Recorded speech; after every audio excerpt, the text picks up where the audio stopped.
Hey, y'all, Tim Miller from the Bulwark here. I just got off with Nicolle Wallace, and we were talking about this New York Times story from this morning that is just unbelievable, and the details about what has been going on in Elon Musk's personal life as he has been the deputy shadow president.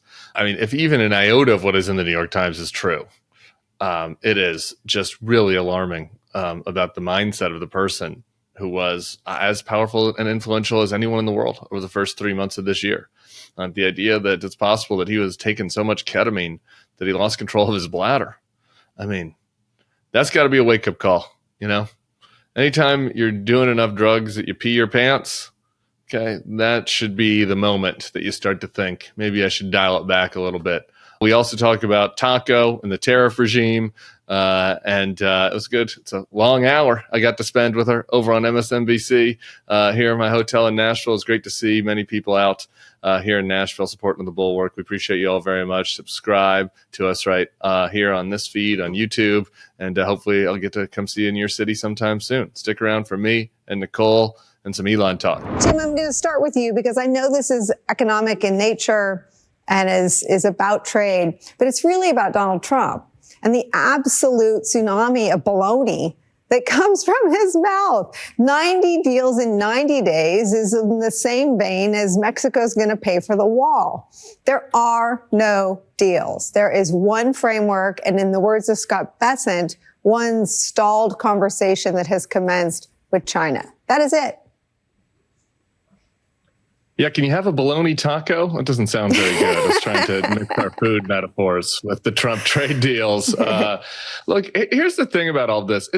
It's all been bluster and fake from the start, right? And like the question was, how much of this was he going to be allowed to do by the courts? How crazy was the advisors around him going to let him get? How bad were they going to let the bond market get?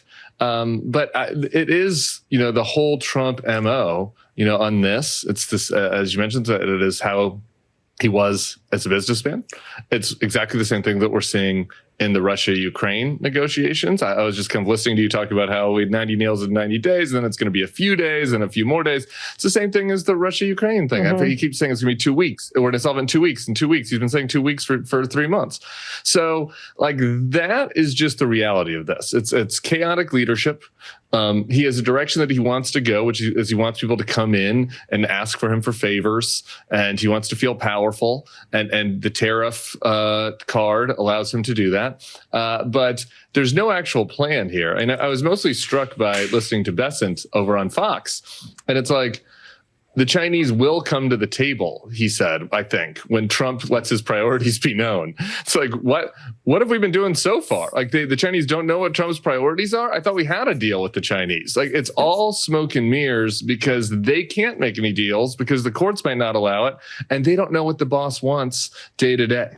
I mean, Tim, I'm not good at, the acronyms or the letters, but we need something for so dumb it hurts. I mean, what is the point at this point? Trump's base will go along with anything. If he came out and said, never mind, I love tariffs so much, but I don't know, everyone's too dumb to do what I'm so smart to know is the right thing. We'll try something else. What keeps him on this road, which will only further erode his approval ratings, putting him farther and farther away from his own electorate, which will make it increasingly easier for Republicans as their own elections near and they contemplate losing their seats to speak out and tell the truth about a whole host of things, and which distances him from the people that he used to at one point care about, and that are the people like Jamie Dimon. Yeah, it's a good question. I think it's a combination of things. One of them is stubbornness, right? He doesn't want to have to admit failure or defeat. I mean, he could try to spin it, right, as not that. This is something we've seen in the past from him. So I don't think that's the only thing, but I think it's certainly part of it. I think the second part is what I mentioned earlier. I think he likes the power of the tariffs, right? He likes that Tim Cook has to come to the White House and ask him to grant him an exception when it comes to cell phones, right? Like he likes that element of the tariff regime, I think for sure. And I do think that this is you referenced Art of the Deal earlier. I didn't know you were a reader of that book, Nicolle. But yeah, this I read it. One of the issues. Yeah, this this is one of the issues that he's been consistent on. Very few since way back then in the 80s, right? Like the foreigners are screwing us, right? Back then it was Japan, right? Japan is screwing us. That didn't really bear out in the ensuing 20 years that Japan had a great economic advantage over us, but somehow he just kind of transitioned that into China being the boogeyman that is taking advantage of us. So I think that confluence of things is why, he is still kind of stubbornly sticking with this, at least to a degree, maybe a little less than he was a month ago. Tim, just quickly before we go to break, I mean, the power of the small business owner and, the anxieties of the small business owner is one of the most powerful and potent forces in our politics. And it especially is the case with independent and swing voters, because for all the reasons Murray is articulating, they are the most sensitive to economic dips. You don't have to be in a recession for a small business owner to get wiped out. It can just be a dip that affects whatever product or products or whatever distribution they have.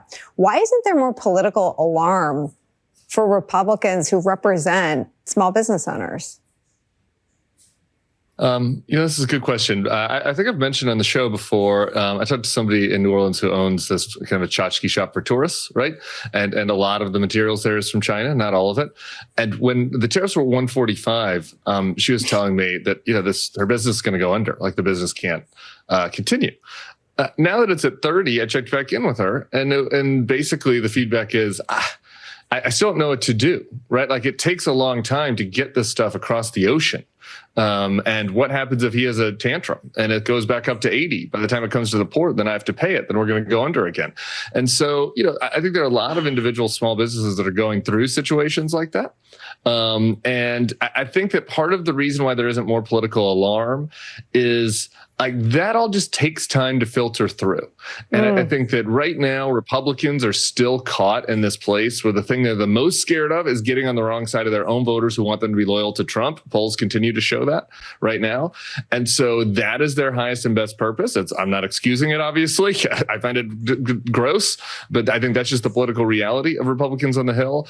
And I think until, the pain, I think the pain has to be ratcheted up more, I guess is my point, on the small businesses before that calculation starts to change. But I think it's a real risk as we look to the months ahead. The president is the sole head of the executive branch. She's the only officer in the entire government that's elected by the entire American people. Democracy cannot function. In fact, democracy does not exist at all if each action the president takes, foreign policy, diplomatic, military, national security, has to be individually approved by 700 district court judges. That's democracy. So if there's 15 communist crazy judges on the court, that each of them as a team working together can block and freeze each and every executive action. Joe Biden was allowed by that same court system. Some of them to are Trump judges, 20 million though. illegal foreigners. Why did Trump put these crazy communist judges, as you call them, on the bench? You heard President Trump himself say that the Federal Society and Leonard Leo has created a broken system for judicial vetting. To be a fly on Leonard Leo's wall today, who's going to auction that off and put that money toward all the programs killed by USAID, Tim Miller? Let's unpack this for a second. There's a point where Stephen Miller says that's democracy, and he means it with a question mark, but it's actually that's democracy with a period. And the judges include a lot of judges appointed by Republicans. I mean, as many Republican appointed judges have deemed illegal Trump's moves as judges appointed by anybody else. This is a serious escalation in their attack and their war on the judges. What does it say to you?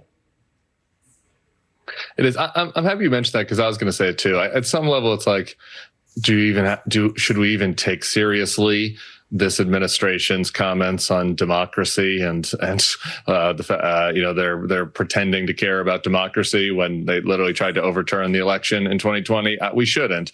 But I think it's an important exercise, though, to just say specifically what we are talking about, because liberal democracy, not liberal like left versus right, but liberal democracy, the system of government that has governed the West, that has governed America since our founding, is based on, yes, votes of the people, but also the rule of law, also checks and balances. I mean, Stephen Miller knows this, but it's just important to say it clearly. Like, this is the system that undergirds the Constitution that has allowed America to thrive over, since its founding. So I do think that's important. They're trying to cheat and do this thing where they're like, oh, democracy means that since Donald Trump got elected president, he can do whatever he wants because the people elected him. And, for folks who aren't that schooled in it, or who, have an interest in that being the case, I can think that could be a compelling argument. But that isn't true. And they're doing it in a very pernicious way in order to do things illegally, attack the judiciary, and essentially try to turn Donald Trump into kind of a soft autocrat in the model of what we see from, Orban or Erdogan or some in other countries around the world. Back with Tim Miller. I mean, Megan's an incredible reporter, and I feel like I was hearing for the first time that SpaceX gave him advanced warning before they were doing drug testing. This feels like a tip above the water with a whole lot more story underneath the surface.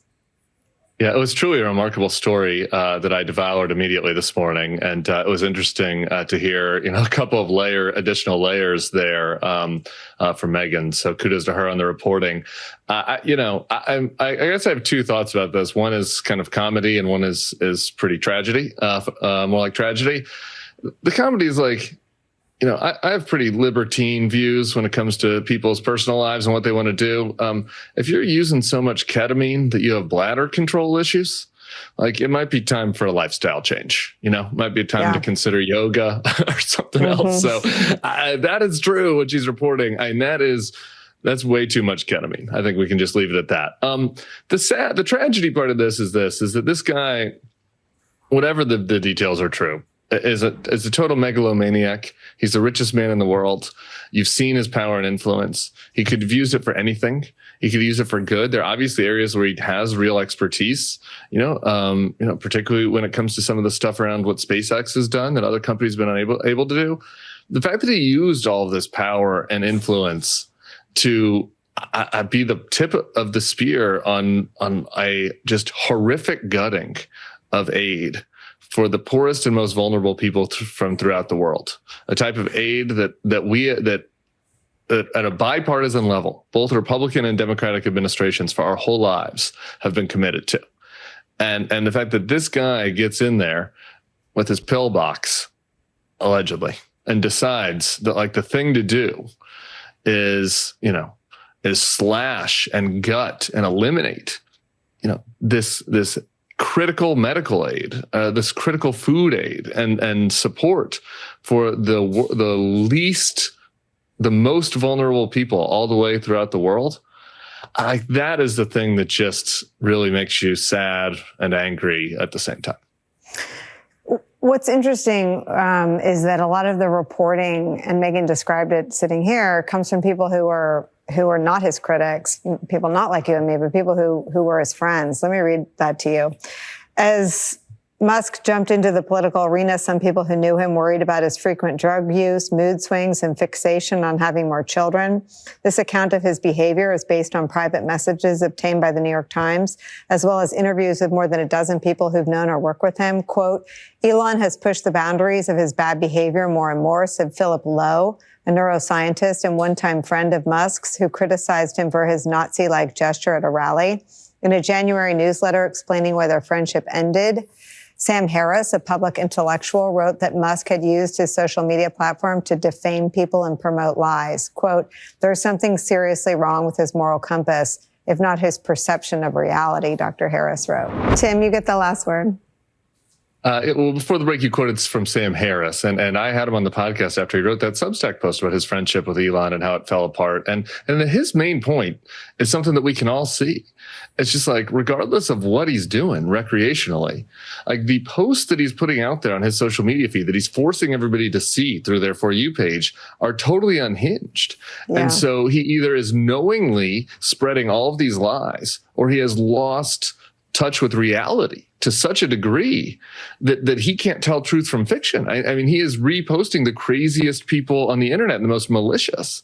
And so that behavior is unacceptable regardless of what is underlying it. And we were able to all see that, without the really impressive reporting from the New York Times. And I think that goes to show you just how irresponsible he was during his short tenure in the White House. Yeah, it's what's public facing that's the story. The reporting is just something that we now have learned underneath. Tim Miller, Thank you so much for spending the whole hour with us. We love it when you do that.